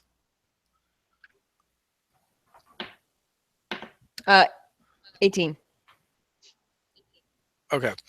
You actually find a couple metal chunks, and you're able to actually kind of realize that there's several medallions. It seems like each one of them had one, but you're like assembling parts, It's just that one of them must have gotten kind of blown out of the blast radius, and that's what kind of like saved it. And Okay. wait, when you pick up the medallion, it's just a flat disc on an iron chain, but etched in that flat disc is a butterfly. But the butterfly markings on the wings actually form a skull on each wing with pointed fangs.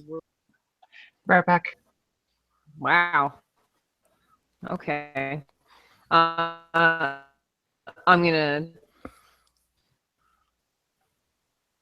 this strange medallion.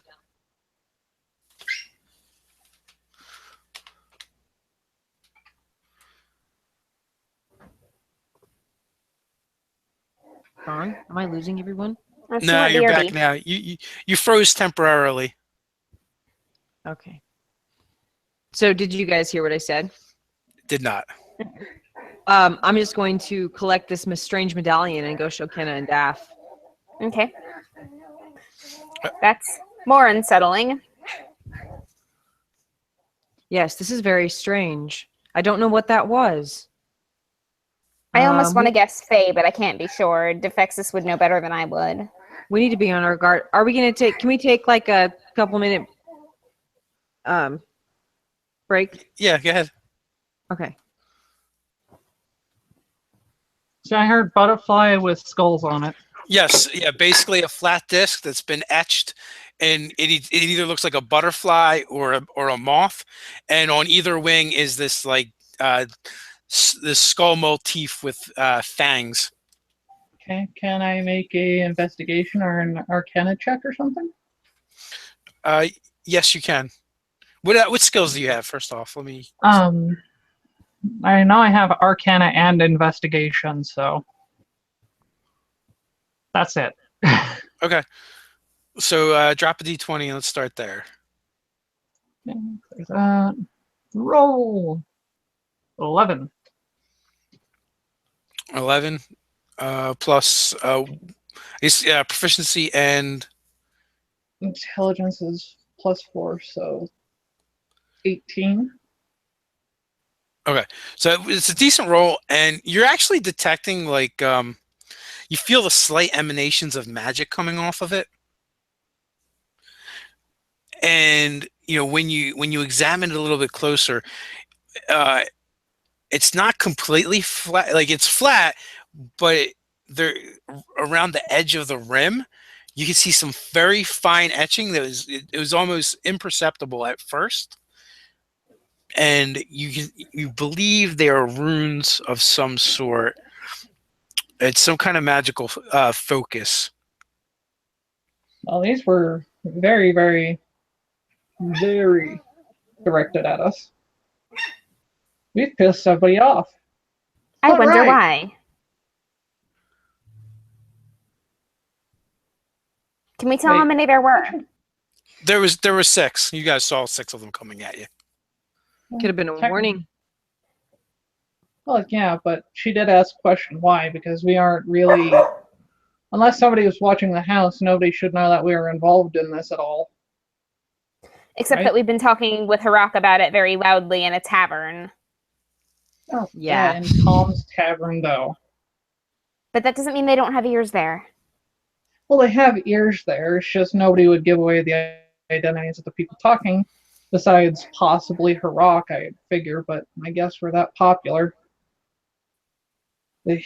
I don't know. We just came from a town where everybody knew who you were. I'm just saying. Right. Well, yeah, but that's because we saved the town from lizards. I'm like, yay, we're popular. This is a really bad thing. I don't want to be in his I stop dead and then immediately start running for home. I'm going to run with Kenna. I'm going to follow behind taking my time because if they target me, they target them. Oh, yeah. Seriously. They know where our family is or our little halfling clan. Daph's taking her time because she's like, I got a pocket full of fireball and I ain't afraid to use it.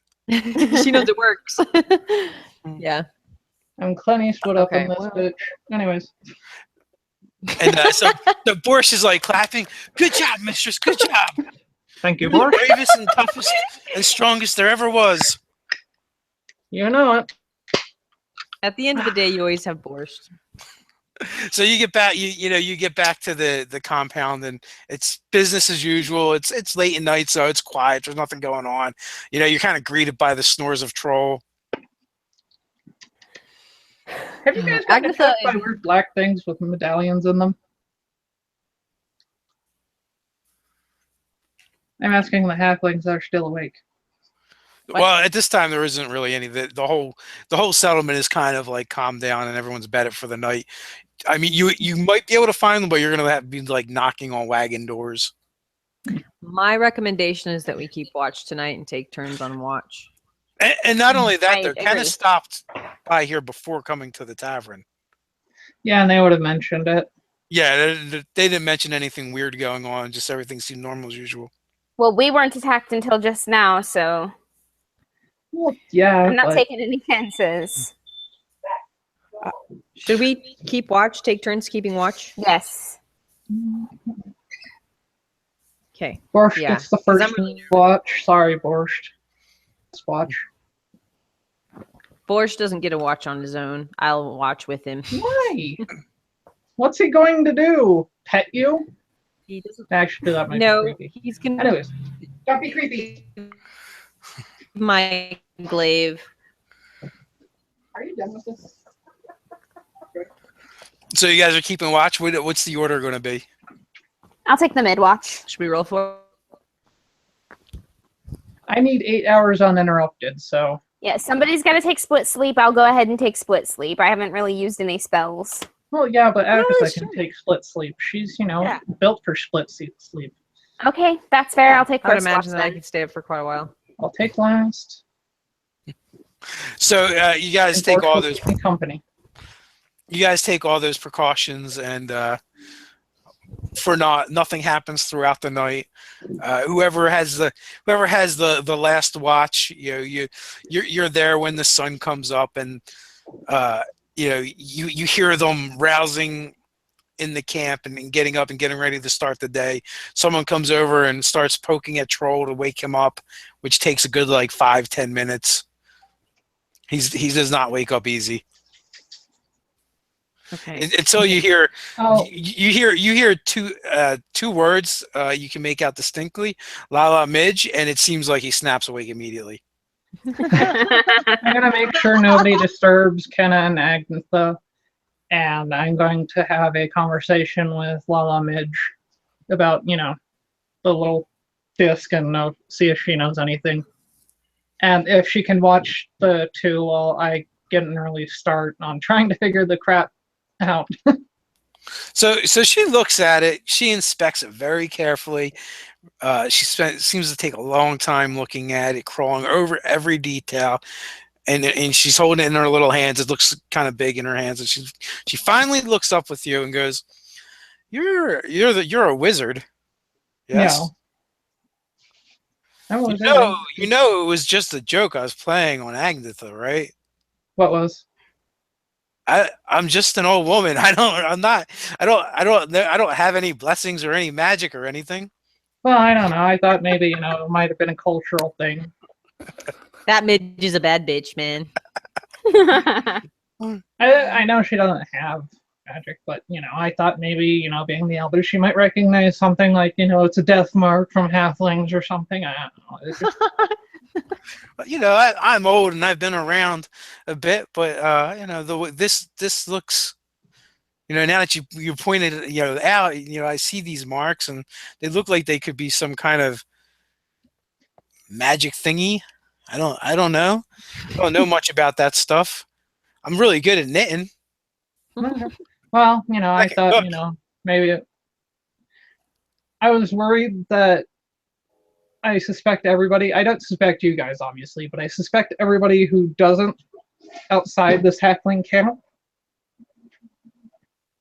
And with how tough it's been able to nail everything, I've worked. You guys can hear that, can't you? That's okay. Okay, thank God. It looked like you're looking past me. My brain just short-circuited. Oh no, I have the chat up as well, so Oh, right. got to make sure no one gets out of control over there. Well then, I'm gonna ask the little mage to watch over the other two while they sleep, and I'm going to go hit up the library. I'm a mage, but I'm not all-knowing. I'm still Okay. getting to As that much as point. it pains you to admit. You're like, don't know what this is. It's gonna drive you nuts. Yeah. I haven't known everything. But I as a just wizard, know a you lot. think that you know everything. You'd like I to think do. you know everything. I just like showing off so other people think it. It gives me an advantage. Gotcha. All right, so you trot off to the library bright and early, and you actually end up having to wait around for a little while before they start, before anyone actually is up and about, and they open up to the public. But when they Okay. do, you're seen in. You've been seen around the town, and you've been there and kind of been building this relationship with Sheena Silversong, and you guys kind of are starting to get this reputation from hanging around with Harak as being reputable and honorable folks. So it's not long before you're. Are you looking to consult a sage? Do you want access to the books? I'm gonna ask just everybody in the. I'm gonna ask anybody who seems like they know something, would know something about this, and just hit the books, get a general idea of what books might help me quicker. But I'm basically doing all the information gathering I can while I'm at the library. Can I go to like a forge and have my glaive sharpened and stuff like that? Do I need to do that periodically? You probably actually just sharpen it yourself. You probably have a Okay. whetstone or whatever. Yeah, I mean, I'm an outlander, so I probably don't rely on anybody to do that for me. Well, plus this isn't like the 20th century where everybody has somebody to do something for them. Back then, Right. a lot of people did multiple things. But I Yeah. digress. Yeah, it's like the Silken Road that we're on everywhere. So you spend some time consulting with different scribes and sages at the library, Of course, and pointing out the they let you peruse the books and things like that. And the general consensus that between you and some of the other folks, you come up with that this is a personal sigil to some kind of to a mage or a wizard, you believe, and also with some. Do you have the identify spell? identify. I think I do. I'm not 100% sure though. I have the first level identify spell.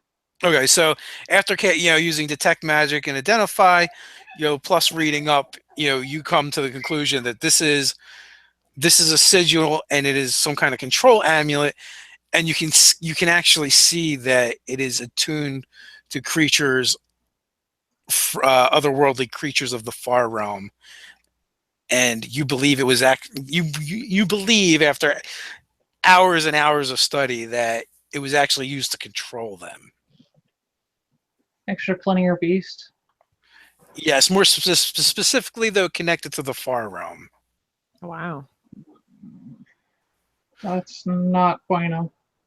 Yeah, so and through your studies you find it has many names. Far realm was one of them. Realm of madness.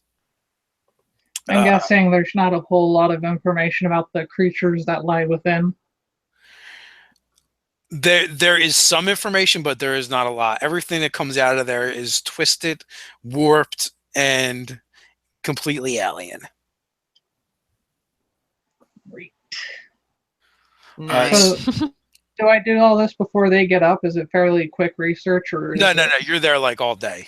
Okay. Yeah, solid 6 hours at least. You guys get up and you find that Daff is long gone, and it turns out she's been gone for a couple hours now. Anybody find out where she went? So with a little investigation around the camp, the last person to have talked with her was Lala Midge. If you question Lala Midge, she came and showed me some strange amulet. I don't know what she wanted me to tell her about it, but She told you about that, did she? yeah. She said you were accosted by some weird creatures, and she blew them up. Yeah, she did. She made short work of them. It's really nothing to worry Pretty about, much. but, I wouldn't want you to worry anyway. Child, trouble plagues you like fleas to a dog. Yeah, well,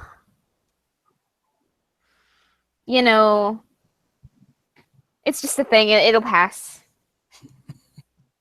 If you say so, just be careful, dear, and keep coming back to us. And then she kind of like waddles over to you and hugs you. I hug her back. And then she turns a little bit more swiftly than you thought her capable of, and her cane like lashes out across the back of Agnetha's hand, across the knuckles. You watch out for her. She is. Starts waggling her cane at you. She hit me with her cane? I'm like mouthing I'm sorry about that from behind her, Yes, but not she did. actually saying anything. I'm like, damn, you're a spicy woman. All right, fine. Okay, I'll be careful. And then she hobbles over to you and hugs you around the waist. And I just sort of grab her head and kiss it. Oh, I love you, Midge. I'll do better, and I'll make sure that everyone's safe. I promise. well, I love these ladies. I don't like to say it, but I do. if I know Defexis, she's probably finding out everything she can about that medallion. And if I know Defexis, she'll do a way better job of it than either of us would ever do. Yep. So I'm not really too worried about her. I think she's gonna figure out something. what we need to figure out is what we can be doing in the meantime that would be of use in this situation. I'm gonna see what else I know about Darrow. Darwood, not Darrow. Wow. Nope, wrong word. Kenna and Daff, give me an intelligence check. 9. You're a bard, so you can add half your. Oh yeah. 14. So 10. Okay, so 14. You Roll the know that magic was used on that to create those control amulets, and there's a possibility it might lead back to whoever was controlling them. And you do so happen to have one amulet left. Okay. So it's possible that you might be able to track the magic. You just don't have the means right now. Well, I'm at the library. I can, research that, or, get an aide to help me, or, have Borscht go around getting aides or whatever to help me. I I'm so sorry. That was not read. something to laugh at. That sounded so wrong. I'm gonna run around again. Oh, I'm God. going to hell. Borscht, you little slut. How about scribes and sages instead? We'll Yeah. leave the aides where they are. So after talking to various sages and scribes, they all direct you to Analasalar, which is the head of the library. He is the oldest elf here in the city of Gryphongaffe, and he is actually the founder of the library. And there you'll be able to see him at the start of next session. Okay. So with that, we're going to wrap things up, and we'll be back here at the same time, 7 p.m. Eastern, for session 9 of the Scarlet Sisterhood. So guys, tune in and join us. I want to thank everybody for watching, and I want to thank you ladies for playing. I'm having a lot of fun with this game. So until next time, guys, stay nerdy. Stay nerdy. Love.